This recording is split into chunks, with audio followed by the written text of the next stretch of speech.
Good morning, Sir Dupa. We are the last group and we will going to present to you our outlook about the presidency of Ferdinand Marcos.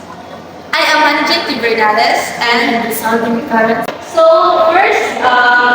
first word of President Ferdinand Marcos in his first term was the Community Development Program. So in the time of Ferdinand Marcos, the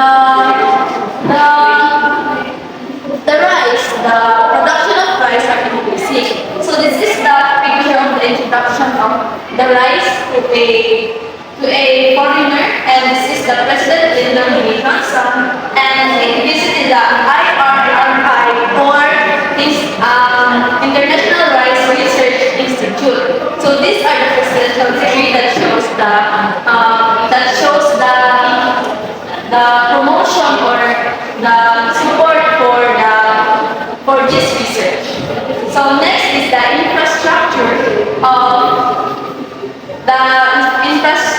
that made by President Marcos in his first term. So this is the San Juan integration, and this is the island from Palawan. So this is the Department of Tourism, Philippines. So this is their logo, and this is the IPO building or home of the Department of Tourism headquarters.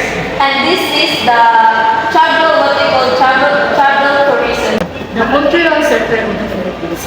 The Cultural Center of the Philippines Foundation and Corporation, Filipino Centro Pangkultura ng Pilipinas, or CCP, is a government-owned and controlled corporation established to preserve and develop and promote arts and culture in the Philippines.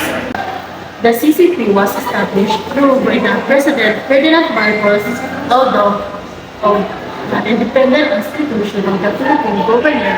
It received an annual subsidy and is placed under the National Commission for the Culture and Arts for the purposes and policy coordination.